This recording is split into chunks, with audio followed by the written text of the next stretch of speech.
Hello friends, कैसे हो आप सब। उम्मीद है अच्छे होंगे। आज हम अपने चैनल अब पढ़ाई पे कंट्रोल एंड कोऑर्डिनेशन के छठे लेक्चर की बात करते हैं। इससे पिछले वाले लेक्चर्स के अंदर हमने ह्यूमन के अंदर कंट्रोल एंड कोऑर्डिनेशन कैसे होता है उसकी बात कर ली है। उसके अंदर एक चीज़ बच गई जो हमने कंट्रोल एंड कोऑर्डिनेशन में बताया था शुरू के अंदर कि दो सिस्टम होते हैं, एक नर्वस सिस्टम होता है और दूसरा होता है हमारा हार्मोनल सिस्टम। तो हार्मोनल सिस्टम बच गया है, उसकी बात हम सबसे आखिर में करेंगे। उससे पहले हम बात कर लेते हैं कि कंट्रोल एंड कोऑर्डिनेशन प्लांट के अंदर, इन प्लांट मतलब प्लांट के अंदर कंट्रोल एंड कोऑर्डिनेशन किस प्रकार से होता है।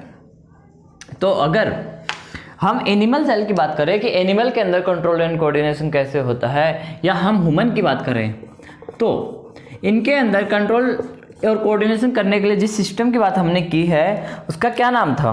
कौन सा सिस्टम हमने पढ़ा है पिछले लेक्चर्स के अंदर? नर्वस सिस्टम पढ़ा है।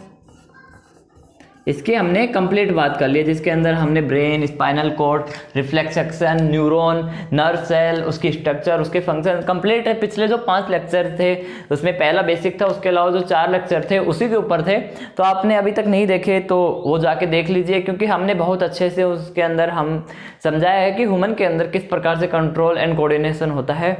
तो उनकी बात तो पिछले लेक्चर्स के अंदर हो गई है। आज हम ह्यूमन की बात नहीं कर रहे हैं, हम आज बात कर रहे हैं प्लांट की, कि प्लांट के अंदर कैसे होता है। तो ह्यूमन के अंदर क्या थी, किसके द्वारा होता है? Nervous system. और क्या थे? मसल से, मतलब तंत्रिका तंत्र था। और क्या था? हमारे मांसपेशियां थी। ये मिलके क्या कर रहे थे? कंट्रोल एंड कोऑर्डिनेशन कर रहे थे। पर प्लांट की बात करें तो प्लांट के अंदर तो ना नर्वस सिस्टम प्रेजेंट होता है, ना मसल्स प्रेजेंट होती हैं, मतलब मांसपेशियां प्रेजेंट होती हैं। तो प्लांट के अंदर किस प्रकार से कंट्रोल एंड कोऑर्डिनेशन होगा उसकी बात हम करते हैं। उसके अंदर कौन से टिश्यू भाग लेंगे और कौन सी चीज़ें किस प्रकार से होंगे, उन सब चीज़ों की बात हम आगे करेंगे। तो अगर हम मोमेंट की बात करते हैं, एनिमल के मोमेंट तो आपने देख लिए। अगर हम प्लांट के मोमेंट की बात करते हैं, मतलब गति की बात करते हैं, तो 2 प्रकार से हो सकती है। ये हमने पहले बेसिक वाले लेक्चर के अंदर भी एक बार आपको समझाया था कि जो मोमेंट होते हैं वो कितने प्रकार के होते हैं। तो वहाँ पर भी हमने आपको बताया था कि जो मोमेंट होते हैं, मतलब जो गति होती है, वो 2 प्रकार की होती है। अगर आपने पहला लेक्चर देख लिया होगा तो आपको पता चल गया होगा कि हम कौन सी 2 टाइप की बात करेंगे। कौन से 2 टाइप हैं बताओ, आपने पढ़े हैं तो? एक है ग्रोथ डिपेंडेंट, मतलब वर्दी आश्रित, मतलब वर्दी पे जो डिपेंड करेगा। और दूसरा क्या है? ग्रोथ इंडिपेंडेंट, मतलब वर्दी रहित। अगर इन दोनों की बात करूं और इनको फिर से समझाऊं तो ग्रोथ डिपेंडेंट से आपको क्या समझ में आ रहा है कि ऐसे मोमेंट, ऐसी गतियां जो किसके साथ होंगी? ग्रोथ के साथ होंगी। और ग्रोथ इंडिपेंडेंट मतलब कि ऐसे गतियां जो ग्रोथ के बिना होंगी। तो समझना इसको कि मान लो एक बीज अंकुरण, ये एग्जाम्पल मैंने वहां भी समझाया था, फिर समझा रहा हूं। हम किसी बीज को हमने डाला किसके अंदर? सॉइल के अंदर, और ये अंकुरित होता है, मतलब सीड जर्मिनेशन होता है। तो सीड जर्मिनेशन होगा तो इसका शूट पार्ट कहाँ बनेगा, मतलब इसका तना कहाँ बनेगा? ऊपर की तरफ बनेगा। इसका जो शूट पार्ट है वो कहाँ बनेगा? तना या स्टेम कहाँ बनेगा? ऊपर की तरफ। और इसकी जो रूट बनेंगी, मतलब जो जड़ें बनेंगी, इसकी जड़ बनेंगी, वो कहाँ बनेंगी? नीचे की तरफ। और मोमेंट क्या होता है? गति क्या होता है? मैं चल रहा हूँ, ये मोमेंट है, या मैं हाथ ऊपर कर रहा हूँ तो ये मेरे हाथ का मोमेंट हुआ ना। ये वर्दी कर रहा है, यहाँ से यहाँ बढ़ेगा, तो यहाँ से यहाँ ये मोमेंट भी है। इसके साथ ही इसके क्या हुआ? इसके साथ ही यहाँ से यहाँ जाना क्या हुआ? इसके लिए एक गति भी हुई। तो ये ग्रोथ के साथ क्या है? मोमेंट है।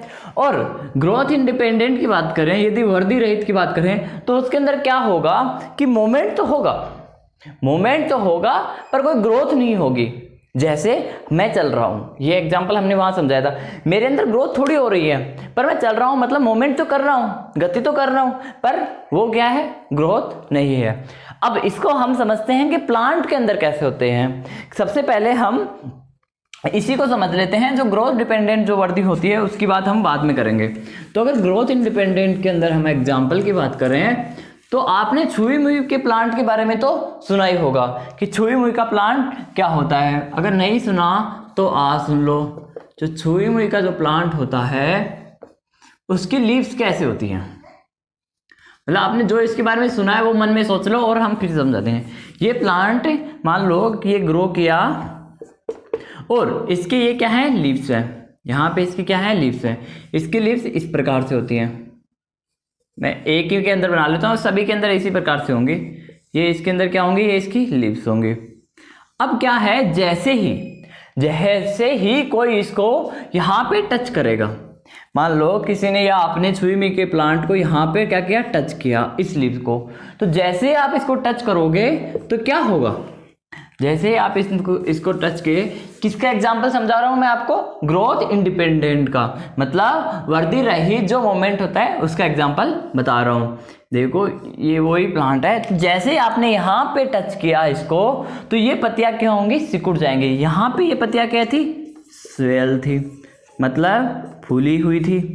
पर जैसे ही आपने इसको यहाँ पे टच किया ये पत्तियां क्या हो जाएंगी, सिकुड़ जाएंगी और इस प्रकार से हो जाएंगे। अब यहाँ पे समझना कि एनिमल के अंदर तो क्या होता है, नर्वस सिस्टम भी होता है और मसल भी होता है। तो यहाँ पे वो काम कौन करवा रहा है, पहले तो ये समझो कि वो सिस्टम हमने उनका नाम क्यों बोला। देखो आपने इंफॉर्मेशन कहाँ दी, मतलब उद्दीपक कहाँ दिया। उद्दीपक क्या होता है, वो कोई भी मतलब कारक फैक्टर जो क्या करे, केमिकल चेंज करवाए या किसी भी एनिमल, प्लांट या किसी भी ऑर्गेनिज्म के अंदर कुछ परिवर्तन करवाए, कुछ चेंजेस करवाए। तो आपने जो स्टिमुलाई दी, जो उद्दीपक दिया, वो कहाँ दिया, इस लीव को दिया, इस लीव को दिया ना।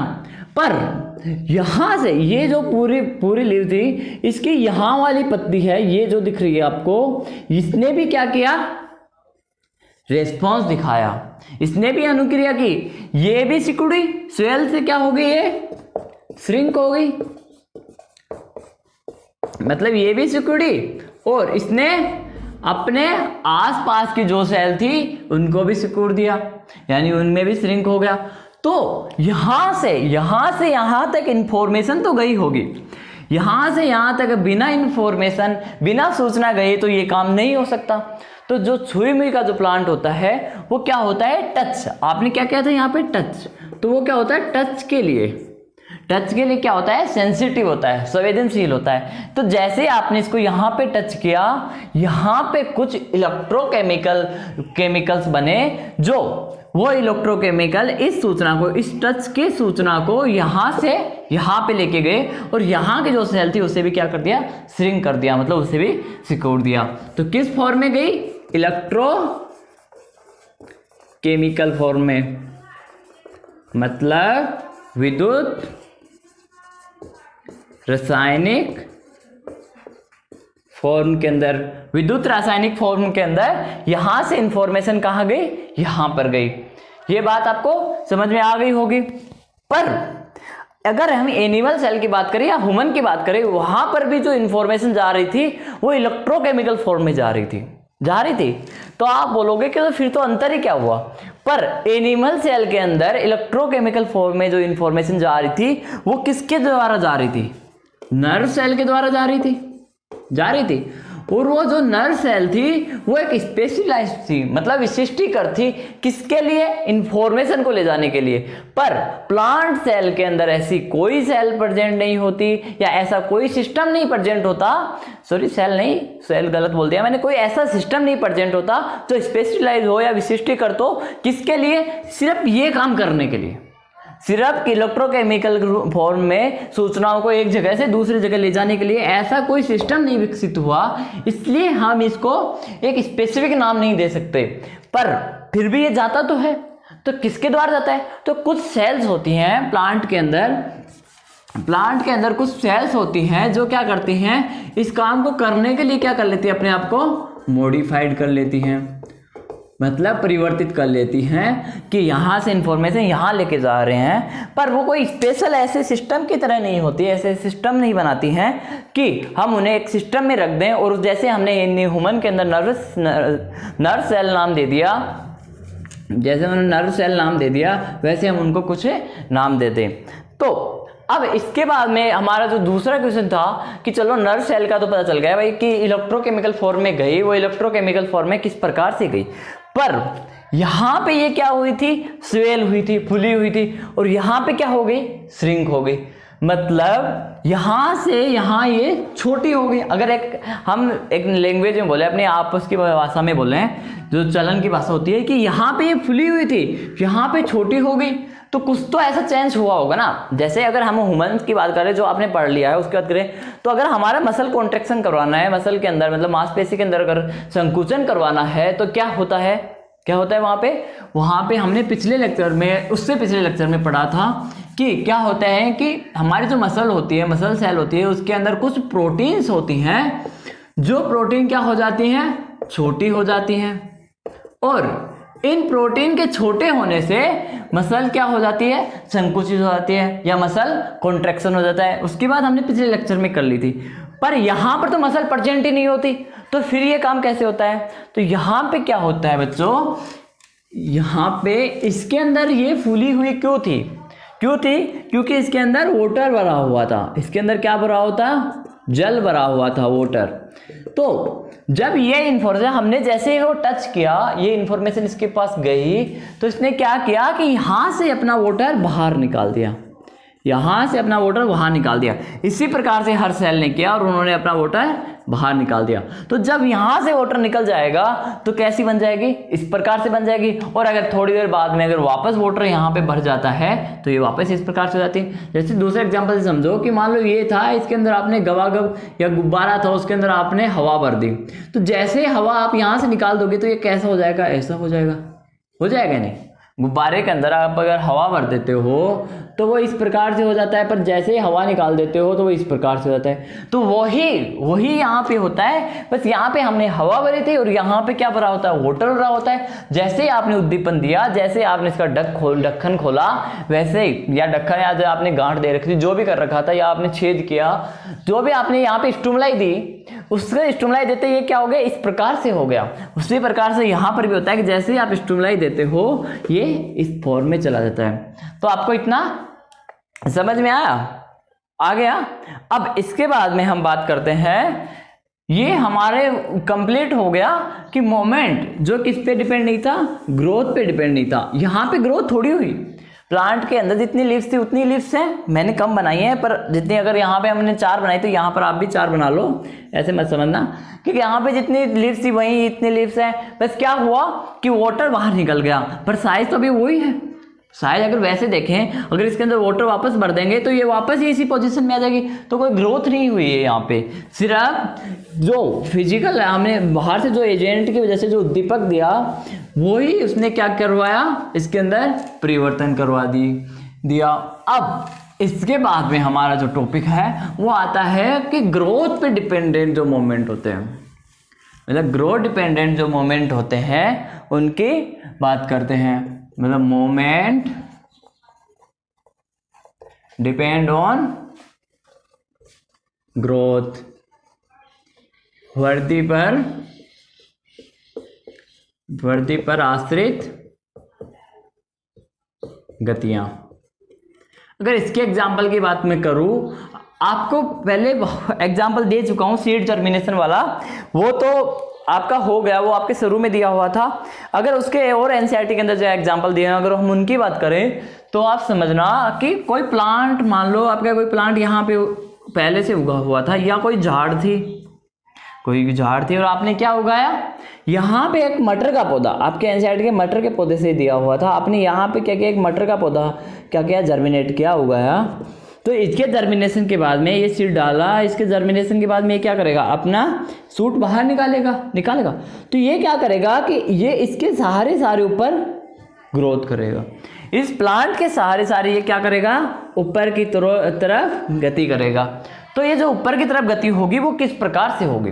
तो जब ये यहाँ पे सीड जर्मिनेशन हुआ, ये इसके पास गया और ऊपर की तरफ गति करने लगा, तो इसका कुछ पार्ट इसके संपर्क में आएगा। मैं थोड़ा जूम करके इस पार्ट को बताता हूँ कि मान लो ये आपका जो प्लांट था उसका स्टेम है, और आपका जो ये पी प्लांट का जो स्टेम है वो ऐसे इस प्रकार से जा रहा है, यहाँ पे गति करता हुआ यहाँ पे जा रहा है। तो यहाँ पे जो इसका भाग टच होगा, जो यहाँ पे टच हुआ, मान लो ये मोटा था थोड़ा, ये इस प्रकार से था, तो ये भाग देख, इसकी बात करूं तो यहाँ पे देखना बच्चों, यहाँ पे जो टच हुआ है किससे, जो दूसरा प्लांट है या कोई और चीज है जिसके सारे ऊपर की ओर चढ़ रहे हैं, जहां पे टच हुआ है, जैसे टच होगा वो टच के लिए क्या होता है, सेंसिटिव होता है और मतलब संवेदनशील होता है, और क्या करता है कि अपनी ग्रोथ को क्या कर लेता है, कम कर लेता है। यहाँ की ग्रोथ क्या हो जाएगी, कम हो जाएगी। पर यहाँ पे जो भाग टच नहीं हुआ है, जो अभी तक इसके टच नहीं हुआ है, ये जो भाग है वो टच नहीं हुआ है, तो उसके अंदर कोई रेस्पॉन्स नहीं आएगा। तो वो क्या करेगा, अपनी जो ग्रोथ पहले कर रहा था उसी स्पीड से ग्रोथ करता रहेगा। तो ये तो यही रुक जाएगा और ये वाला आगे बढ़ जाएगा। इस प्रकार से फिर टच होगा, फिर ये कंडीशन होगी। तो जो यहाँ पे टच हुआ वो यहाँ पे क्या करेगा, इसके चारों, ज्यादा ग्रोथ तो होगी नहीं, थोड़ी ग्रोथ होगी, तो इसके चारों ओर लिपट जाएगा। चारों ओर लिपट के क्या बनाएगा बच्चों, टेंड्रिल्स। क्या बनाएगा, टेंड्रिल्स, मतलब परतान बना लेगा, और इस पी प्लांट का जो स्टेम है उसे क्या प्राप्त करेगा, उसे सपोर्ट देगा, उसे ऊपर चढ़ने के लिए सपोर्ट देगा। फिर यहाँ पे बन जाएगा, फिर ये और ग्रोथ करेगा आगे, फिर यहाँ पे बन जाएगा। इस प्रकार से ये जो टेंड्रिल्स होते हैं ये क्या करते हैं, इस प्लांट को, पी प्लांट को क्या करते हैं, सपोर्ट करते हैं। ये पी प्लांट का एग्जाम्पल दिया हुआ था। इसके अलावा बहुत सारे प्लांट होते हैं जो इसी तरह से गति करते हैं, और आप अपने चारों तरफ देख भी रहे होंगे, देखते भी होंगे। तो उसके अंदर आपने आज तक देखे हैं, पर अब आप उनको ध्यान से देखोगे तो आपको पता चलेगा कि जो दीवार के सहारे चढ़ते हैं उनके ऊपर दीवार से ऐसे चिपक जाते हैं तो वो जो चिपका है उस भाग को क्या बोलते हैं, टेंड्रिल्स बोलते हैं। और वो किसके अंदर हेल्प करते हैं, उसकी ग्रोथ के अंदर, ऊपर चढ़ने के लिए। अब देखो, जो हमारा टॉपिक था मूवमेंट डिपेंड ऑन ग्रोथ, देखो यहाँ पे प्लांट जब मान लो 5 दिन थे, 5वें दिन इसकी हाइट यहाँ पे थी, ये 5 फीट थी, ये 5 फीट थी। पर 10 दिन के अंदर ये यहाँ पहुँच गया, 10वें दिन 10th डे, और इसकी हाइट हो गई 8 फुट। तो यहाँ से अगर हम वैसे नॉर्मली बात करें तो यहाँ पे ये गति है, क्योंकि इसने यहाँ वाली जगह यहाँ पहुँच गई है, तो ये गति है। पर इसकी हाइट भी तो बढ़ी है, इसकी हाइट भी तो 3 फीट बढ़ गई। इसकी हाइट जो 3 फीट बढ़ी है वो तो इसकी ग्रोथ है, पर ये मोमेंट भी है, क्योंकि यहाँ से यहाँ चला गया, तो ये मोमेंट भी है, गति भी है। गति का मतलब क्या है, मैं अपनी जगह छोड़ के कहीं और जा रहा हूँ। ये इतना जो आया, ये क्या थी, मोमेंट था, गति थी। तो ये गति भी है और इसके साथ ही क्या है, ग्रोथ भी है। अब इसके बाद में अगर हम वो देखें, इसको ध्यान से देखो, तो ये क्या हो रहा है, या किसी भी प्लांट को, इसको मत देखो, या किसी प्लांट को देखो कि उसके अंदर जो मोमेंट होता है, जो गति होती है, वो क्या होती है, डायरेक्शनल होती है। ये ऊपर की तरफ ग्रोथ कर रहा था, या कोई भी प्लांट होता है, आप अपने चारों तरफ देखते हो तो वो ऊपर की तरफ ही गति करता है। हाँ, किसी आपदा आ जाती है, टूट जाता है, तो वो नीचे गिर जाता है, पर वो नेचुरल कंडीशन नहीं है। मैं बात कर रहा हूँ नेचुरल कंडीशन की। तो नेचुरल कंडीशन के अंदर प्लांट क्या करता है, सिर्फ एक ही दिशा में ग्रोथ करता है, और अपनी लीव्स जो भी स्टेम और उसके पार्ट जो बनाता है वो बनाता है। पर वो क्या करता है, अगर रूट की बात करूँ, जड़ की बात करूँ, तो वो नीचे की तरफ ग्रोथ करती है। तो प्लांट के अंदर जो ये ग्रोथ हो रही है वो क्या होती है, जो ग्रोथ हो रही है वो क्या होती है, डायरेक्शनल होती है। और इसी के साथ साथ क्या होती है, प्लांट क्या एक दिन में बड़ा हो जाता है, नहीं, प्लांट को बड़ा होने में बहुत टाइम लगता है, मतलब ये स्लो भी होती है। समझ में आया, प्लांट के अंदर जो मूवमेंट, जो गतियां होती हैं वो दिशीय होती हैं, डायरेक्शनल होती हैं, इसी के साथ साथ क्या होती है, स्लो होती हैं, धीमी होती है। तो ये आपके एनसीईआरटी के अंदर लाइन लिखी हुई थी, किस प्रकार से होती है मैंने समझा भी दिया है, और आगे भी इसको समझेंगे। अब इसके बाद में एक चीज समझना कि जो ये डायरेक्शनल मोमेंट है इसको हम एक दूसरा नाम और देते हैं। इस डायरेक्शनल मोमेंट को ही दूसरा नाम और देते हैं। उस दूसरे नाम को क्या बोलते हैं हम? ट्रोपिक। क्या बोलते हैं? ट्रोपिक। यानी कि जो डायरेक्शनल मोमेंट है, दिशीय गति है, उसी को हम क्या बोलते हैं? ट्रोपिक मोमेंट बोलते हैं या ट्रोपिक गति कहते हैं। क्यों कहते हैं ट्रोपिक गति? इसको समझना। देखो, ट्रोपिक को हिंदी में बोलते हैं अनुवर्तन गति। क्या बोलते हैं? अनुवर्तन गति। तो इसे ट्रोपिक क्यों बोलते हैं हम? कि कोई भी प्लांट ग्रोथ कर रहा है, मान लो ये एक प्लांट था, ये ऊपर की तरफ ग्रोथ कर रहा है और इसके लिए कोई स्टिमुलाई था, मान लो इसके लिए प्रकाश स्टिमुलाई थे, लाइट स्टिमुलाई थी। अभी इसकी बात आगे करेंगे। तो ये क्या करेगा? ये प्लांट बोल रहा हूं मैं एक चीज नहीं बोल रहा, मैं स्टेम नहीं बोल रहा, मैं लीव नहीं बोल रहा, मैं यहाँ पे रूट नहीं बोल रहा हूँ, एक शब्द का यूज नहीं कर रहा हूं मैं कंप्लीट प्लांट की बात कर रहा हूं। तो प्लांट के कुछ पार्ट्स इस स्टिमुलाई क्या था आपका? लाइट है। स्टिमुलाई क्या है? लाइट। तो कुछ पार्ट इस लाइट की तरफ मूवमेंट करते हैं और कुछ लाइट से दूर। मतलब ट्रोपिक मोमेंट किसे बोलेंगे? कि या तो जो ग्रोथ हो रही है वो टुवार्ड्स स्टिमुलाई, मतलब उद्दीपक की ओर, या फिर अवे फ्रॉम स्टिमुलाई, मतलब उद्दीपक से दूर। तो ऐसी गतियां जो उद्दीपक की ओर होती हैं या उद्दीपक से दूर होती हैं, उन्हें क्या बोलते हैं? ट्रोपिक या अनुवर्तन गतियां कहते हैं।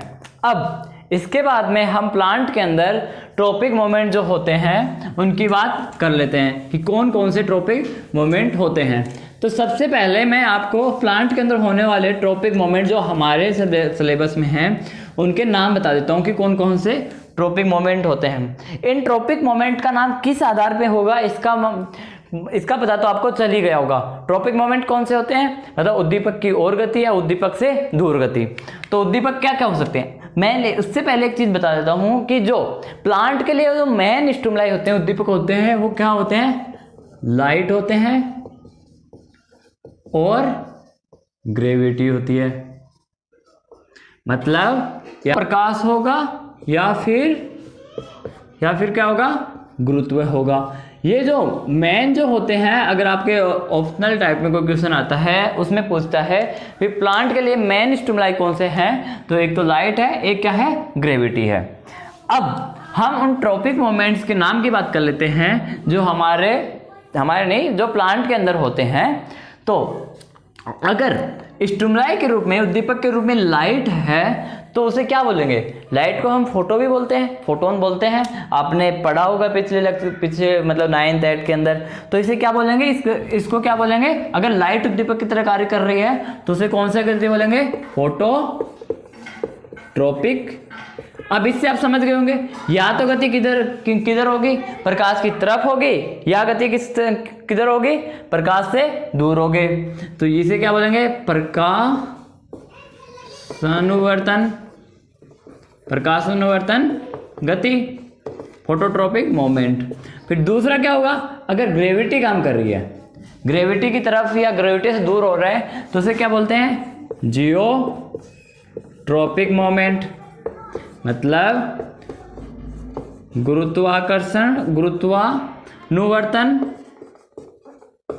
गुरुत्वानुवर्तन गति। उसके बाद में ये तो हमारे जो होते हैं मेन जो हमारी स्टिमुलाई होती हैं, जो डायरेक्शनल मूवमेंट करवाती हैं या ट्रोपिक मूवमेंट करवाती हैं, ये दो तो मेन थे। इसके अलावा और भी होते हैं। उसके अंदर आपके एनसीईआरटी के अंदर दिया हुआ है कि अगर वाटर काम करे एक स्टिमुलाई की तरह, तो उसे क्या बोलेंगे? वाटर क्या बोलते हैं? हाइड्रो। तो क्या हो गया? हाइड्रोट्रोपिक मोमेंट, या इसे क्या बोलेंगे? जलानुवर्तन गति। और जो चौथी गति होती है वो अगर केमिकल की तरफ हो रही है, मतलब किसी केमिकल की वजह से अगर मोमेंट हो रहा है, गति हो रही है, तो उसे क्या बोलेंगे? कीमोट्रोपिक मोमेंट, मतलब रसायनुवर्तन गति। अब इन सब चीज़ों का चारों का जो हमने नाम बताया है, फोटोट्रोपिक, जियोट्रोपिक, हाइड्रोट्रोपिक और कीमोट्रोपिक, इनको हम एक एक करके पढ़ेंगे।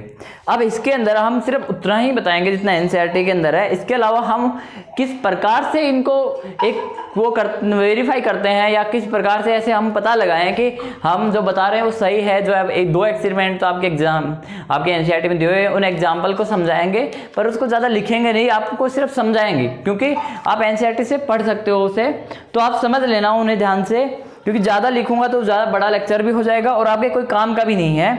आपके जो काम की बातें हैं वो हम पूरी बताई देते हैं।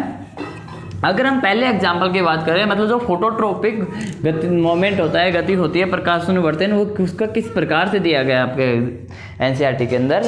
तो कोई प्लांट है जिसको आपने क्या किया, आपने प्लांट को मान लो बोया, सीड जर्मिनेट हुआ, ये इसका क्या बन गया? सूट बन गया, इसका सूट बन गया, इससे इसके और ब्रांचेज निकल गई, यहाँ पे लीव्स लग गई। तो अगर एक नॉर्मल फोटोट्रोपिक पढ़ा रहा हूँ मैं, इसको मिटा देता हूँ हेडिंग को। अगर ये नॉर्मल ऐसे रहेंगे तो क्या होता है? अगर नॉर्मल सूरज है, आपने कुछ नहीं किया, तो क्या होता है कि ये प्लांट ऊपर की तरफ ग्रोथ करता है, मतलब जो सूट होता है, इसका भाग जो सूट होता है वो ऊपर की तरफ गति करता है, और जो इसकी रूट भाग होती है वो कहाँ जाती है? नीचे की, मतलब जड़ जो होती है वो नीचे जाती है, और जो तना होता है ऊपर की तरफ होता है। मतलब तना कौन सी गति दर्शा रहा है? तना कौन सी गति दर्शा रहा है? Positive phototropic. क्यों पॉजिटिव किसे बोलते हैं? कि हम किसी की तरफ जा रहे हैं तो हम पॉजिटिव हैं, और हम किसी से दूर जा रहे हैं तो नेगेटिव साइड है। अगर हमें जिस तरफ जाना है, अगर हम उस तरफ जा रहे हैं तो क्या हुआ? वो पॉजिटिव। अगर उसके विपरीत जा रहे हैं तो क्या हुआ? नेगेटिव। अब यहाँ पे उद्दीपक की तरह कार्य कौन कर रहा था? सन कर रहा था, सूरज कर रहा था, मतलब लाइट थी। तो अगर लाइट की तरफ जा रहे हैं तो पॉजिटिव, लाइट से दूर जा रहे हैं तो क्या? नेगेटिव। तो यहाँ पे ये जो सूट है या तना जो है वो कहाँ जा रहा है? लाइट की तरफ जा रहा है, इसलिए हमने इसे क्या बोला? Positive phototropic. और यहाँ पे जो रूट है आपकी, मतलब जो जड़ है, वो कहाँ जा रही है? कहाँ जा रही है? सूरज की रोशनी से दूर जा रही है ना, नीचे की तरफ, तो वो क्या होगी? Negative phototropic. नेगेटिव फोटोट्रोपिक होगी, मतलब ये धनात्मक प्रकाशानुवर्तन गति, ये ऋणात्मक प्रकाशानुवर्तन गति। अब इसको आपके एनसीईआरटी के अंदर किस प्रकार से समझाया गया है कि अगर मान लो किसी प्लांट के एक साइड में अगर मान लो कोई कार्ड लगा देता हूँ जिससे इधर से लाइट नहीं आ पाएगी, इधर से लाइट नहीं आ पाएगी, सिर्फ एक ही तरफ से लाइट आती है, तो ये प्लांट जो है वो सिर्फ इधर गति करता है, सिर्फ इधर मूवमेंट करता है। क्यों करता है? क्योंकि इसको क्या चाहिए? लाइट चाहिए, और वो गति कर रहा है किसकी तरफ? लाइट की तरफ। ये आपके एनसीईआरटी में समझाया हुआ था। तो इसके अंदर जो मेनली था वो ये था कि पॉजिटिव फोटोट्रोपिक की कौन मूवमेंट करता है? सूट करता है, मतलब आपका तना करता है, और नेगेटिव फोटोट्रोपिक कौन करता है? आपकी जड़ करती है। यही आपका मेनली उसके अंदर था। उसके बाद में अगर हम बात करें जियोट्रोपिक मूवमेंट की, नाम आपने लिख लिए होंगे, अगर दोबारा लिखने की जरूरत है तो बताइए, चलो लिख ही देता हूँ, फिर आप कंफ्यूज हो जाओगे कि पता नहीं कौन सा पढ़ा रहे हैं। तो अगर हम जियोट्रोपिक मूवमेंट की बात करें, मतलब गुरुत्वानुवर्तन गति की बात करें,